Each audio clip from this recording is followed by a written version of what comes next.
Olá, chegamos a mais um Driver de Mercado, edição semanal. Hoje é dia 7 de agosto e como objetivo, propósito desse conteúdo, eu estou aqui para passar um direcionamento das principais moedas, pelo câmbio aqui, dólar, euro, para os nossos clientes da Advanced Corretora, que são consumidores assíduos dos nossos conteúdos. Bom, me pediram referências do dólar e do euro para os próximos 10 dias.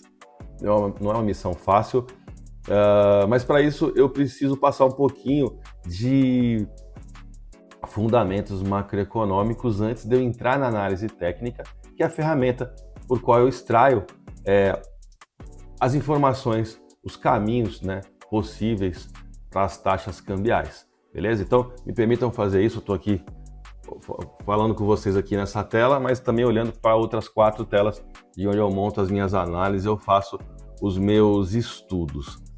Gente, e esse carry trade, hein? Eu acho que essa história ainda não acabou, de verdade. Olha, o Banco Central japonês, ele teve todas as oportunidades de subir a sua taxa de juros no início da pandemia.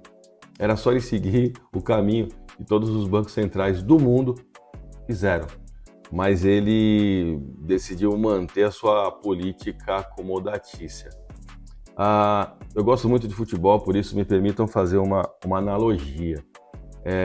O que o Banco Central japonês fez nesses dias é como aquele zagueiro onde a linha de defesa inteira sobe para deixar o ataque adversário em impedimento, mas o Banco Central japonês foi aquele zagueiro que não subiu, ele ficou dando condição para o camisa 9 adversário, no caso a inflação, entrar na defesa e ficar cara a cara com o goleiro. Foi bem isso que o Banco Central japonês fez. E isso é tão interessante, essa movimentação, porque o que acontece? Em julho, o Banco Central japonês ele teve que desembolsar simplesmente 36 bilhões de dólares para manter o equilíbrio na taxa do iene. Para vocês terem uma ideia, esse valor representa praticamente 10% da nossa reserva de moeda estrangeira, da nossa reserva de dólares, do nosso colchão. Então foi bastante dinheiro. Eu fico olhando esses dados aqui e realmente são coisas que me impressionam. E isso é tão preocupante, porque agora que o Banco Central japonês decidiu, depois de 38 anos, alterar a sua taxa de juros, por razões óbvias, eu costumo dizer, ele provoca uma reanálise em todos os outros bancos centrais. Porque, veja só, os Estados Unidos, em setembro, provavelmente, eles vão mexer na sua taxa de juros, eles vão começar a reduzir. A economia americana está diante de uma recessão iminente e um principal fator é essa política de juros agressiva, esses juros altos, que tem freado a economia, é a ação direta. Mas talvez o Banco Central americano, o Fed, tenha que fazer isso numa outra velocidade, uma velocidade mais lenta. Não por conta da sua economia, porque ela é robusta, mas por conta de outras economias mais frágeis. Ele não possa começar a cortar os juros por lá na velocidade que ele deseja. Olha só que loucura, que loucura. E isso é muito preocupante. A gente primeiro descobre aonde que o mundo estava tomando dinheiro emprestado, onde o mundo estava se alavancando, para que ocorresse esse funding. Japão, Suíça eram os principais focos de tomada de dinheiro a juros zero ou juros negativo. Para você aportar num título seguro, o mais seguro do mundo, como o norte-americano, e com a alta da taxa de juros por lá, estava proporcionando esse mix perfeito, segurança e rentabilidade, foi o que aconteceu. Só que agora, se os Estados Unidos reduzir também a taxa, ele vai provocar um contrabalanço, nesse funding. E isso é muito preocupante. A gente não pode se esquecer que o mundo é vendido em dólares, O mundo é short em dólares. Basta você ver todos os títulos de dívida externa dos países em que moeda eles estão precificados, em dólar. Então, a macroeconomia vai trazendo fundamentos para nós bem interessantes. Bom, a gente tem um tripé negativo, um tripé de temas que puxam lá fora, no cenário externo, a economia para baixo. Isso provoca a desvalorização dos ativos. Primeiro fator, a iminente recessão dos Estados Unidos. A imprensa especializada internacional tem pontuado isso. A economia americana ela vai entrar em recessão. É o que eles estão dizendo. Segundo fator, é a monetização da inteligência artificial. Não é uma tecnologia nova, mas ela ganhou um formato novo nos últimos 2 anos, no qual todas as empresas de tecnologia anexaram, melhor dizendo, essa tecnologia nos seus projetos. Isso supervalorizou as empresas de tecnologia em geral, né? Fez a Nasdaq e a S&P, por exemplo, bombarem lá fora, gerou muito lucro e agora o mercado vai realizar, principalmente num cenário de temor de possível recessão nos Estados Unidos. Então, seria o segundo eixo que tem puxado a desvalorização dos ativos em geral. E o terceiro fator que tem também me chamado muita a atenção aqui na relação desse tripé do mal, e que eu costumo estou olhando isso com muita atenção de fato, é realmente o carry trade, né? O carry trade ele tem se desencaixado e esse seria o terceiro fator. Quando eu trago isso para o cenário local, para a nossa economia brasileira, o que eu tenho? Eu tiro a monetização de inteligência artificial como um fator hoje negativo lá fora, porque as empresas estão realizando, e coloco a nossa desancoragem, né, do arcabouço fiscal, a nossa política fiscal, que é um tripé que complementa esse tripé negativo aqui no Brasil. Faz sentido para vocês?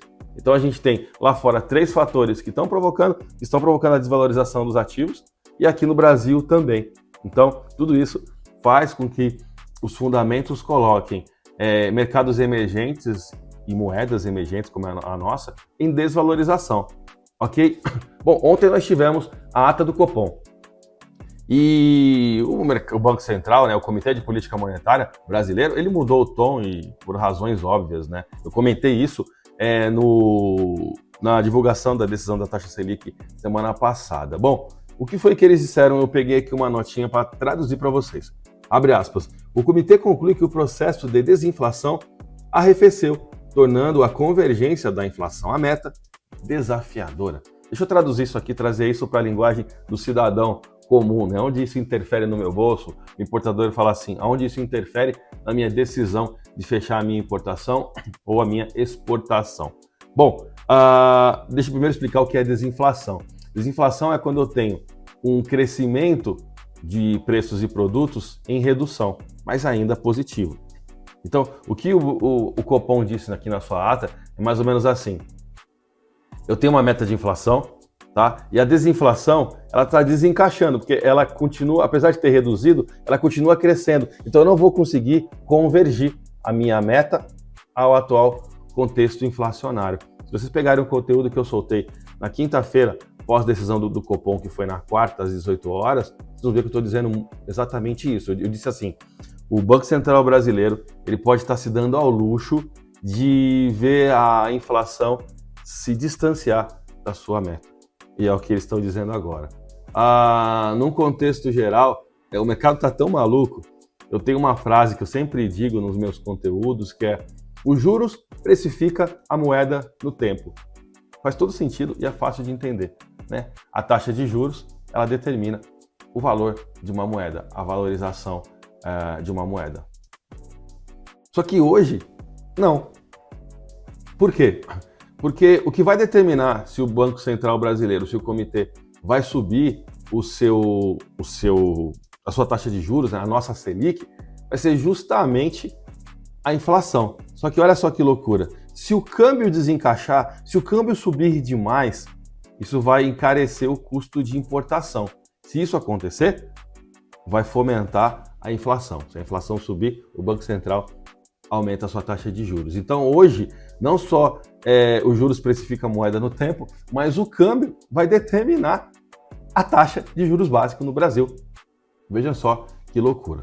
E assim eu fecho a parte de contexto de fundamentos macroeconômicos para explicar para vocês os caminhos do dólar, ok?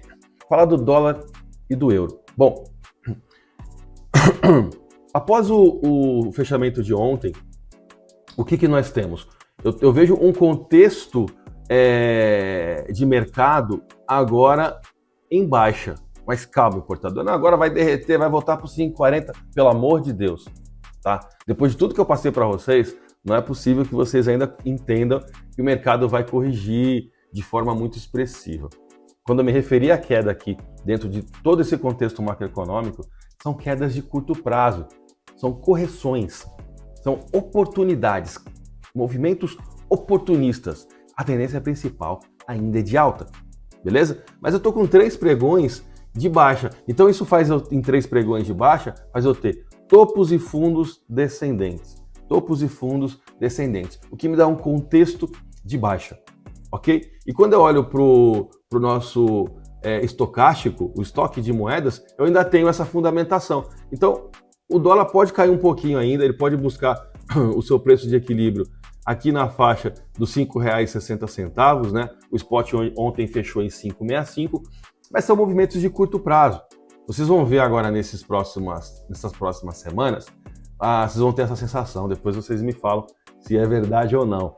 Vai ser um mercado cambial, uma taxa de dólar ou de euro perante o real que desce de elevador, que desce de escada e sobe de elevador. Ele desce devagar e sobe rápido. Por quê? Porque a tendência principal ainda é de alta.